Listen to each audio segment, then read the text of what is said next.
जय हिंद दोस्तों, स्वागत है आपका आपके अपने परिवार आदित्य रंजन सर कंसेप्ट्स में।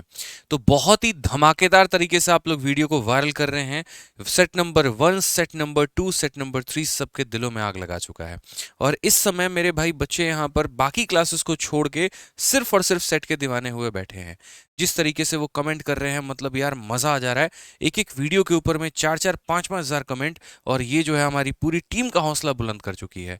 बहुत अच्छा लग रहा है भाई, बहुत बहुत धन्यवाद इतना सपोर्ट दिखाने के लिए। लेकिन एक चीज़ है जो थोड़ी सी मिसिंग है, और वो यहाँ पर ही है कि आपके सब्सक्राइब में कमी हो रही है।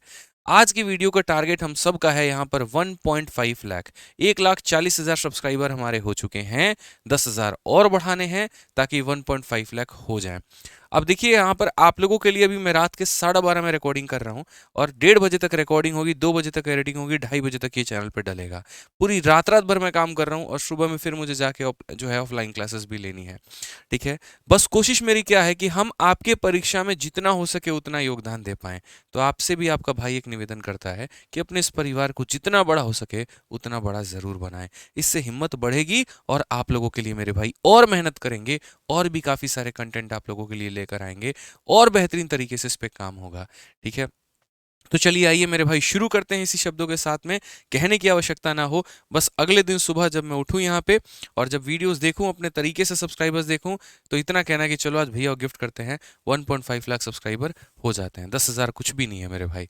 आ जाओ, बढ़ते हैं आगे। तो चलिए क्वेश्चन नंबर 1 देखते हैं। यहाँ पर सवाल में ये बोला गया है कि 23 छात्रों का औसत भार 53 किलोग्राम दर्ज किया गया है। उसके बाद में एक जो शिक्षक है उसको भी शामिल करने पर औसत भार में 100 किलोग्राम की वृद्धि हो जाती है। शिक्षक का भार हमारा कितना होगा? भाई ऐसे समझिए कि जैसे इस कमरे में सभी लोग बैठे हैं, और यहाँ 23 बच्चे बैठे हैं। हर किसी के पास में 53-53 किलो है। एक व्यक्ति आ रहा है, और उसके आने के बाद में हर किसी का मान बढ़ जाता है।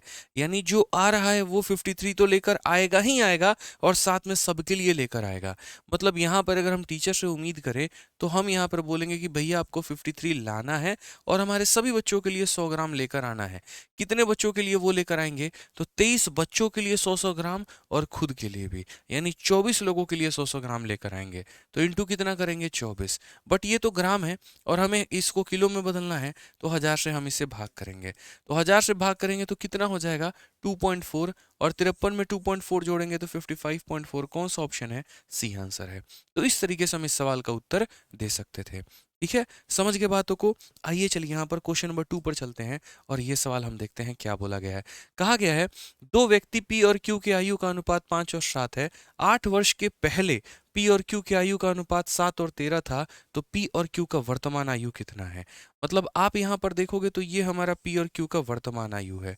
और जिस तरीके से बात यहाँ पर बोली गई है, जरा वो भी पढ़ लीजिए कि यहाँ पर दो पर्सन है पी और क्यू, और दो व्यक्ति पी और क्यू का आयु का अनुपात 5 और 7 है। 8 वर्ष पहले, देखो आज के समय आयु का अनुपात 5 और 7 है, और बोला गया 8 वर्ष पहले, आज नहीं 8 वर्ष पहले। 8 वर्ष पहले उनके आयु का अनुपात कितना है? 7:13 है। तो बोला गया ये वर्तमान का बात बताओ। मैंने जीवन भर हमेशा एक बात बताया, दो लोगों का जो गैप है वो कभी नहीं बदलता है। अगर आप यहाँ पर गैप देखेंगे तो 2 का है, और यहाँ गैप देखेंगे तो 6 का है। तो ये गैप कभी नहीं बदलेगा। तो अगर ये गैप नहीं बदलेगा तो यहाँ 2 रखेंगे, और यहाँ पर ये 6 रखेंगे। इसको हमें सेम बनाना है, तो इसको भी हमें 3 से गुना करना होगा। तो यहाँ भी 3 से गुना होगा, और यहाँ भी 3 से गुना होगा। अब कायदे से अगर आप देखेंगे तो ये 13 यूनिट था, और ये कितना यूनिट हो गया? तो मेरे भाई 21 यूनिट हो गया। कितना हो गया? तो बोलोगे 21 यूनिट। इंक्रीज कितने यूनिट का हुआ है? तो बोलोगे 8 यूनिट का। और कितने साल के बराबर है? तो 8 साल के। तो 8 यूनिट हमारा 8 साल के बराबर है, तो 1 यूनिट 1 साल के बराबर। तो 15 यूनिट 15 साल, और 21 यूनिट 21 साल। ऑप्शन नंबर बी जो होगा वो हमारा बिल्कुल करेक्ट आंसर होगा। ठीक है। आइए चलिए नेक्स्ट क्वेश्चन पे चलते हैं, अगले सवाल को यहाँ पर देखते हैं क्या कहा गया है। अगले सवाल में यहाँ पर यह बोला गया है कि अगर लॉन्गेस्ट डायगोनल किसी क्यूब का √432 है तो वॉल्यूम कितना होगा? आपको भी पता है सबसे लॉन्गेस्ट डायगोनल कितना होता है? वो होता है हमारा √3a²। यहाँ पे, या आप यहाँ पर ये भी कह सकते हैं कि सर √3a होता है। कितना होता है? तो √3a होता है। और यही वैल्यू हमारी दी गई है किसके बराबर में? तो ये वैल्यू हमारी रूट अंडर जो है वो 432 के बराबर में दी गई है। अगर आप वहां पर देखोगे तो वो जो संख्या है हमारी वो 3 × 144 है। कितनी है? 3 × 144, जिसको हम यहाँ पर ये भी लिख सकते हैं √3 × 12। तो अगर आप देखोगे तो √3 से आपका √3 खत्म, a का मान कितना आ जाएगा 12, और a का मान 12 आ जाएगा, तो वॉल्यूम बराबर a का क्यूब, यानी 12 का क्यूब और 12 का क्यूब कितना होगा, तो 1728 होगा। तो बहुत ही सिंपल फॉर्मेट में आप इसका आंसर दे सकते थे। हालांकि मैं आपको एक और बात बता दूं, यदि इस सवाल को कम समय के अंदर में उत्तर देना होता बिना हल किए, तो आप सीधा सीधा ऑप्शन नंबर डी टिक कर सकते थे, क्योंकि वॉल्यूम का मतलब होता है किसी संख्या का क्यूब होना, और यही एक परफेक्ट क्यूब है। इसके अलावा यहाँ पर कोई और किसी का भी क्यूब नहीं है। ठीक है, आइए चलिए नेक्स्ट क्वेश्चन की बात यहाँ पर करते हैं। इस सवाल को देखते हैं, समझिए इस सवाल को क्या है। सरलीकरण का बड़ा प्यारा सा सवाल है, और ये सवाल मेरे भाई मैं नहीं बताऊंगा आपको, ये सवाल आपको मैं दे रहा हूँ होमवर्क। इसका आंसर आपको कहाँ करना है, तो इसका आंसर आपको करना है कमेंट बॉक्स में, क्योंकि देखो सिंप्लीफिकेशन का सिंपल सा सवाल है, और मुझे नहीं लगता यहाँ पर कि ये मुझे बताने की आवश्यकता है। क्या सिखाऊंगा इसमें मैं आपको, ये तो आप कर ही सकते हैं। मज़ा तब आएगा जब इसमें आप फंसेंगे, किसी बच्चे का उत्तर गलत होगा, मज़ा तभी आने वाला है। यहाँ पे बोलोगे कैसे टीचर हैं, गलती होने पे मज़ा आने वाला है, मज़ा तभी तो सीखोगे ना यार। गलती होने के बाद में ही तो सीखोगे, जब दूसरों के आंसर देखोगे कमेंट बॉक्स में, अरे यार वही सवाल हमने गलत किया, इन्होंने सही किया है, तो वहां से डेडिकेशन बढ़ेगा कि नहीं अपने आप को और मेहनत करके आगे बढ़ाना है। तो ये सवाल आप लोग करेंगे, और जल्दी करेंगे, समय लेकर नहीं करेंगे, ध्यान रखिए। आइए चलिए, मुझे इसका आंसर सभी लोगों से कमेंट बॉक्स में चाहिए, तभी मजा आएगा। भाई क्या फायदा यहाँ पर कमेंट नहीं करने का, बताओ। वहां पर बैठकर अपने आप से ही अपने आप को जज कर रहे हो, कोई फायदा नहीं है। भीड़ में निकलो, लोगों को देखो, उनके समक्ष में अपने आप को जो है द्वंद्व करो, तो फायदा होगा। ठीक है, आइए चलिए क्वेश्चन नंबर 5 देखते हैं। बोला गया है राजेश अपने वेतन का 15% मकान किराया, 35% भोजन और 20% शिक्षा में खर्च करता है, तो बाकी जो पैसा बच जाता है वो उसको बचा लेता है, शेष बचत हो जाती है। अगर उसका बचत 2250 रुपये प्रति माह है, तो राजेश की हमारी आय क्या है। उसने कितना कितना खर्च कर दिया, तो बोलोगे 15% यहाँ पे खर्च किया है, ठीक है, यहाँ पर 35 खर्च किया है, और यहाँ पर 20 खर्च किया है। सबको जोड़ो, यहाँ पर कितना परसेंट आ गया, तो बोलोगे 70, यानी ये कितना परसेंट है, 30%। 70% खर्च हुआ है, तो बचा कितना, 30%। तो ये जो 2250 है, ये कितने का मान है, 30 का, और हमें जो पता करना है उसकी इनकम पता करनी है। बस मेरे भाई बात खत्म, यहाँ पे 75 हमारा आ जाएगा। कौन सा ऑप्शन है, तो option number B for Baahubali simple answer है। तो यानी 70% खर्च कर चुका है, 30% ही बचा होगा, 30 का मान दे के 100 का मान पूछा है। आइए नेक्स्ट क्वेश्चन की तरफ चलते हैं, अगला सवाल देखते हैं 6 number. The difference between a 13% loss and 11% profit while selling a toy was 108। किसी वस्तु को, खिलौने को बेचने के दौरान 13% के हानि और 11% के लाभ के बीच का अंतर 108 है। यदि 12% का लाभ अर्जित करना है, तो उसका विक्रय मूल्य कितना होगा। मैंने यहाँ पर कहा ये 108 रुपये तुम्हें क्या दिखता है, तो बोलोगे गुरुजी लाभ और हानि का अंतर दिखता है।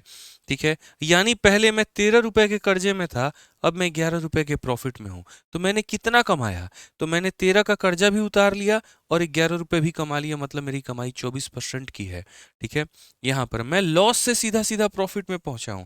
ये 0 होता है, ये -13 होता है, और ये 11 होता है। मैं यहाँ से यहाँ पर पहुंचा हूं, तो 13 + 11 यानी कितना, तो बोलोगे सर 24। यानी अगर हम बात करेंगे तो ये कितने की वैल्यू है, तो 24% की वैल्यू है। अब हम किसी वस्तु को 20% के लाभ पर बेचना चाहते हैं, या 12% के लाभ पर बेचना चाहते हैं, तो बताइए कितने में बेचेंगे। 12% के लाभ का मतलब 100 के सामान पर 12 का लाभ, तो हो जाएगा 112 का मान। आप यहाँ पर काटो, 3 से काटोगे 8 बार में, और 3 से काटोगे मेरे भाई 36 बार में। और यहाँ पर अगर आप काटना चाहो तो काट सकते हो, 8 से आपका 1 बार में और 4 बार में। 14 का 6 गुना 84 आपका 8, 14 3 के 8, 42 और 8, ये हो जाएगा ऑप्शन नंबर सी, बिल्कुल हमारा सही उत्तर है। ठीक है, सी फॉर क्या होगा मेरे भाई, कहो ना प्यार है। चलिए आ जाइए नेक्स्ट क्वेश्चन की तरफ बढ़ते हैं, अगला सवाल यहाँ देखते हैं। अगला सवाल क्या बोला गया है, साधारण ब्याज का। कहा गया ब्याज का दर ज्ञात करिए जब 1000 रुपए के मूलधन पर 5 वर्षों में साधारण ब्याज 440 रुपए है। कभी भी अगर रेट निकालना होगा ना, तो रेट निकालने के लिए 1 साल का ब्याज निकालना, और उस 1 साल के ब्याज को देखना कि वो कितना परसेंट है। आप यहाँ पर देखो, आपने 5 साल में 440 रुपए कमाए हैं, तो 1 साल में आपने कितना कमाया है, 88 रुपए।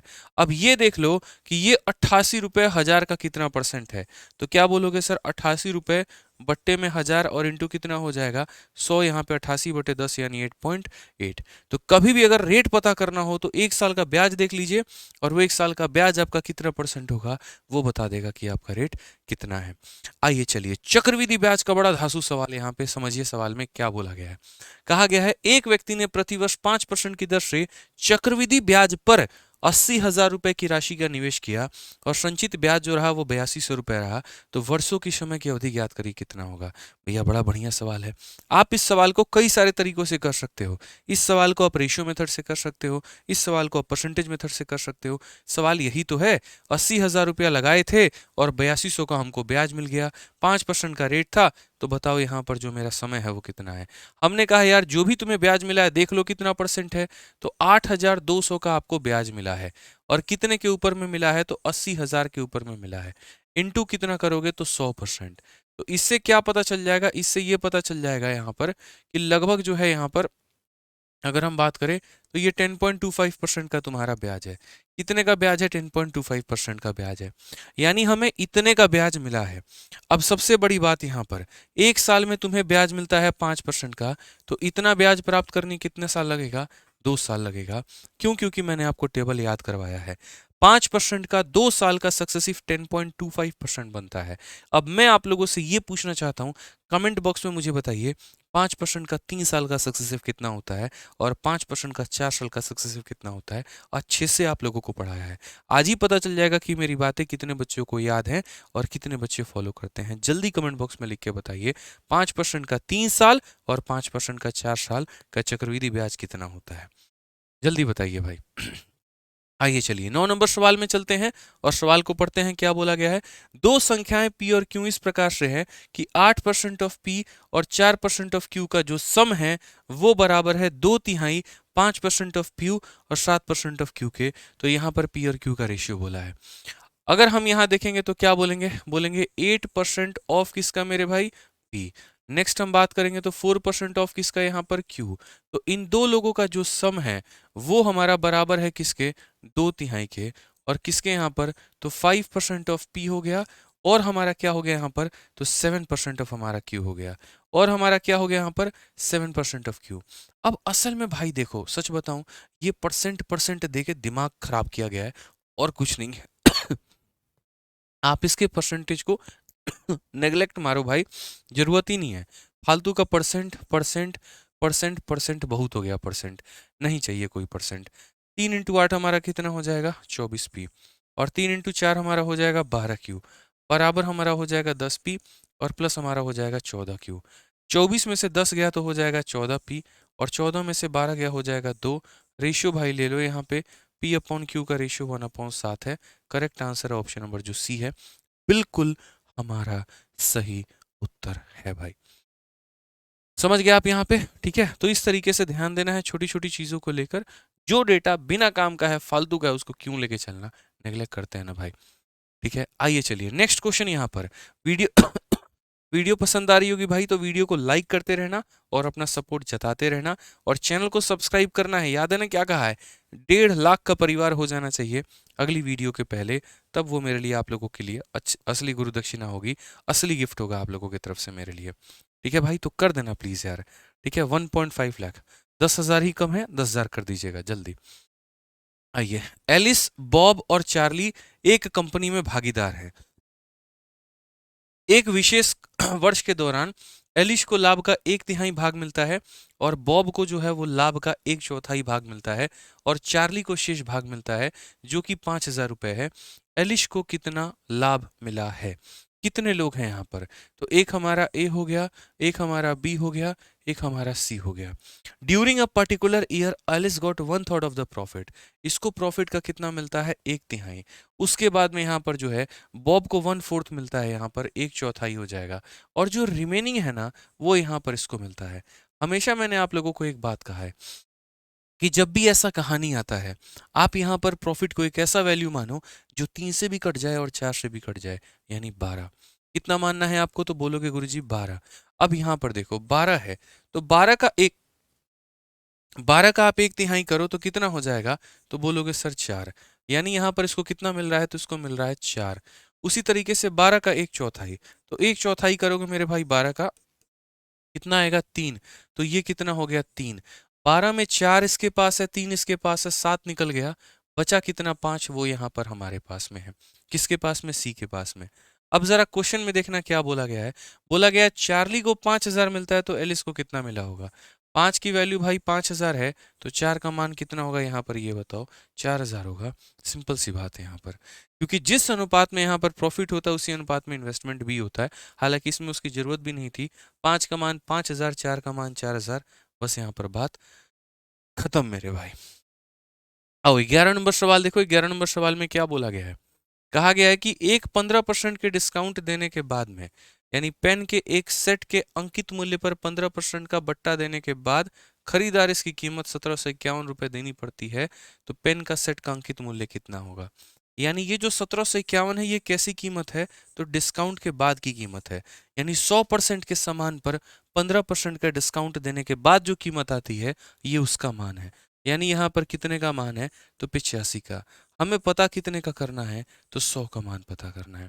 17 से अगर आप मेरे भाई काटेंगे तो 103 बार में, और 17 से काटेंगे तो 5 बार में, और 5 से दोस्त काटेंगे तो 20 बार में। 103 का दोगुना 206, 2060। ऑप्शन नंबर कौन सा है, सी जो है वो हमारा करेक्ट आंसर है। एक आधा आसान सवाल भी हमने रखे हैं ताकि सिर्फ आपको टफ सवालों वाली फीलिंग ना आते रहे और थोड़ा पेपर में मजा भी आते रहे भाई। आइए चलिए नेक्स्ट क्वेश्चन देखिए। सीरीज का सवाल है यहाँ पे। आप लोग तैयार रहिएगा अपने पेपर में, आपके पेपर में सीरीज के सवाल आएंगे। हमने यूट्यूब पर भी करवाया हुआ है पूरा का पूरा वीडियो, आप वहां से भी देख सकते हैं। तो सीरीज वाले क्वेश्चन के लिए आप लोगों को रेडी रहना है। आइए क्वेश्चन देखिए यहाँ पर क्या कहा गया। बोला गया पूरा सीरीज हमारा कितने की वैल्यू है। तो यहाँ देखो 2 इंटू 1 2, 2 माइनस 1 कितना हो जाएगा, तो बोलोगे सर 1/2 हो जाएगा।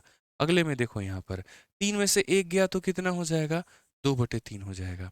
उसके अगले में देखो यहाँ पे 4 में से 1 गया तो कितना हो जाएगा, 3/4 हो जाएगा। और ये कहानी दोस्त चलता रहेगा कब तक, 23 में से 1 गया तो बोलोगे सर 22/23 तक। देखिए ऐसे सवालों में क्या होता है, ये वाला 2 इस वाले 2 को काट दे रहा है, तो आपको है ना पूरे पर फोकस नहीं करना होता, आपको सिर्फ 2 पदों पर फोकस करना होता है। और वो 2 टर्म कौन कौन से होते हैं, एक यहाँ पर शुरू वाला होता है और एक यहाँ पर आखिरी वाला होता है। शुरू वाले में आप यहाँ पर देखिए कौन कट गया है, नीचे वाला।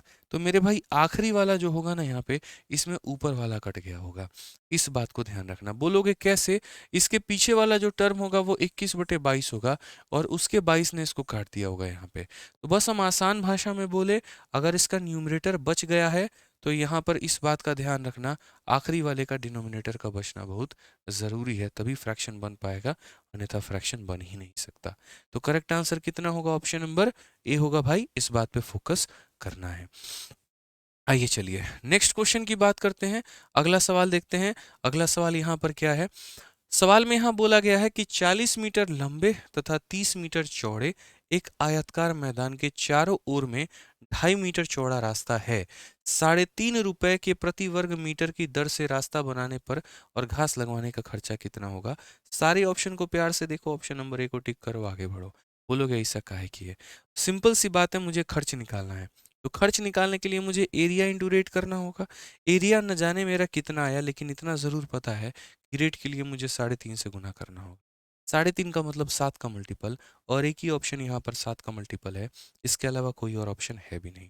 तो ये तो हम बाई ऑप्शन चले जाएंगे, बट बिना बाई ऑप्शन हम कैसे जाएं।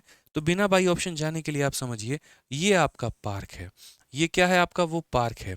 और इसके बाहर में आप क्या करवाना चाहते हो, तो इसके बाहर में आप यहाँ पर घास बिछवाना चाहते हो। ऐसे करके बोला गया है कि 40 मीटर लंबे और 30 मीटर चौड़े एक आयताकार मैदान, यानी ये 40 बाई कितने का है, 30 का है।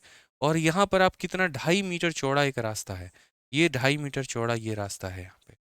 और बोला गया है यहाँ पर कि 3.5 रुपए के दर से इसमें घास लगवाने का खर्चा कितना होगा। तो याद करिए, आपके हमने जो है इसका फॉर्मूला दे रखा है कि इसका फॉर्मूला हमारा कितना होता है, अगर आपको पता होगा तो। सीधा सीधा मैंने यहाँ पर बोला है, कॉस्ट बराबर क्या होता है, तो एरिया इंटू रेट होता है। और अगर आप यहाँ जानते होंगे तो एरिया का जो फॉर्मूला होता है वो हमारा होगा 2W into L plus B, और प्लस कितना होगा, 2W। जब भी आप बाहर जाते हैं तो आपका ये एरिया का फॉर्मूला हो जाता है। और उसके बाद में अगर आप रेट के बारे में यहाँ पर बात करेंगे ना भाई, तो रेट भी ज़रा देख लो यहाँ पर रेट की कहानी क्या होगी। तो रेट बोला गया 3.5, तो यहाँ 3.5 लगा लो। डब्लू का मान हमारा कितना है 2.5, 2.5 का दोगुना हो जाएगा 5, ठीक है। एल प्लस बी यानी 40 + 3 हो जाएगा 70, और फिर यहाँ पर हो जाएगा 5 और इंटू हमारा 7/2। इससे हम लिख सकते हैं 70 और 5 75, 75 का मेरे भाई 5 गुना कितना हो जाएगा, तो बोलोगे सर यहाँ पर 75 का 5 गुना हमारा 7×5 = 35 और 50×25 375, 375 × 7/2 मेरे भाई, ठीक है। मल्टीप्लाई कर लो, 7×5 = 35, 49 और 3 52 हो गया हमारा, 5 21 और 5 26 हो गया, और इसका क्या करना है आधा, और ओवरऑल आंसर हमारा आ जाएगा यहाँ पर 13 12.5, यानी ऑप्शन नंबर ए जो है करेक्ट आंसर है। तो इतना करने से बेहतर था कि मुझे इतना समझ में आ गया था कि एरिया को लास्ट में 7 से मल्टीप्लाई करना है, इसलिए मैंने ऑप्शन नंबर किसको टिक किया था, ए को टिक किया था। समझ गए भाई यहाँ पर, चलिए आ जाइए नेक्स्ट क्वेश्चन की बात यहाँ पर करते हैं। और HCF एलसीएम का बड़ा प्यारा सवाल, क्या बोला गया जरा पढ़िए। दो संख्याओं का महत्तम समावर्तक 29 है, उनके लघुत्तम समावर्तक के दो अन्य विभाजक 23 और 25 हैं, तो बोला गया उनमें बड़ी संख्या कौन सी है। जीवन भर मैंने आपको ये बात बताया, और क्या बताया कि भैया एलसीएम जो होता है वो बराबर होता है इसमें HCF इंटू दो को प्राइम नंबर के x इंटू वाई के। यदि पहली संख्या का पता करना है तो यहाँ पर इन दोनों को गुना करो, यदि दूसरी संख्या का पता करना है इन दोनों को मेरे भाई गुना करो। हमेशा मैंने ये बात बोला है। आज अगर आप इस सवाल में देखेंगे ना, तो आपने यहाँ पर बोला कि सर महत्तम समावर्तक कितना है, तो 29 है, और बाकी दोनों को प्राइम नंबर कितने हैं, तो 23 और यहाँ पर 25 है सर। अब आप मुझे बताइए, आप छोटी संख्या चाहते हैं कि बड़ी संख्या चाहते हैं। आपने कहा सर बड़ी संख्या हम चाहते हैं। भाई अगर बड़ी संख्या चाहते हो ना, तो इसको यहाँ पर छोटे वाले के साथ में गुना करोगे कि बड़े वाले में, तो बोलोगे बड़े वाले में। 29 × 25 यानी 25 × 25 प्लस 25 × 4 यानी 625 प्लस 100 यानी 725 हमारा आ जाएगा। सीधा सीधा भाई, थोड़ा फास्ट हमने कैलकुलेट कर लिया। इसको 29 बार गुना करना था, इसको 25 बार गुना करने पर 625 आता है, 4 बार गुना करने पर 100 आता है, 625 में 100 जोड़ दो 725 हो जाएगा। थोड़ा फास्ट में कर लो ऐसे, ठीक है। आ जाओ मेरे भाई, एक और जबरदस्त सवाल आपका यहाँ पर, थोड़ा इसमें फास्ट करना है। आप यहाँ पर देखिए इसको कैसे हल करेंगे। तो बोलेंगे सर x बराबर, सबसे पहले थोड़ा सा हम यहाँ से फास्ट लेके चलते हैं। 1296 इसका होता है 36 का, ठीक है। 180 में से 36 घटाओगे कितना हो जाएगा, तो बोलोगे सर 144। 144 का रूट करोगे कितना होगा 12, इसमें से मेरे भाई 12 निकालोगे तो कितना हो जाएगा तुम्हारा 2302। 2302 होता किसका है मेरे भाई रूट यहाँ पर, तो बोलोगे सर 2302 जो होता है सर यहाँ पे वो 48 का होता है, यानी डिवाइड के बाद कितना आएगा, तो 48 आएगा। अगर हम यहाँ देखेंगे तो 11, 576, 576 का रूट करोगे तो कितना हो जाएगा 24, 24 को 48 से भाग करने पे 0.5 आएगा। ऑप्शन नंबर जो सी है वो हमारा करेक्ट आंसर है। थोड़ा फास्ट रखिए जनाब अपने आप को, ठीक है। कि सर यहाँ पर आया 36, 180 में से 36 गया 144, 12 हो गया उसका रूट, मतलब इसका रूट करने 12, इसमें से 12 घटाने पे 2302, सॉरी 2304 हो गया। 2304 होता है हमारा किसका 48 का, तो उसका रूट किया तो 48 यहाँ आ गया, डिवाइड हमारा आ चुका है। इसका रूट करने पे 11, इसमें से घटाओ 576 जिसका रूट करने पे होता है 24, 24 को 48 से भाग करेंगे तो आधा आएगा। जब तक हम ऐसा नहीं करके दिखाएंगे आपको, तब तक आप ऐसा नहीं करेंगे, ये मुझे बात पता है। तो अगर स्ट्रॉन्ग कंपटीशन करना है ना, तो मुझे भी आपको कुछ ऐसे ही सिखाना पड़ेगा। बहुत मेहनत चल रही है मेरे दोस्त यहाँ पे, ठीक है। बस आप लोग अपना प्यार अपना सपोर्ट जताए रखना, कोने कोने तक भारत के लोगों तक ये वीडियो को पहुँचाना और शेयर करना, और वीडियो में कमेंट करके बताना कि वीडियो कैसी लगी। मेहनत जारी है, आप भी अपने एंड पर मेहनत जारी करते रहिए, और 1.5 का जो हमारा टारगेट है उसे ज़रूर पूरा करिए। बहुत बहुत धन्यवाद भाई, मिलते हैं अगले वीडियो में। थैंक यू भाई।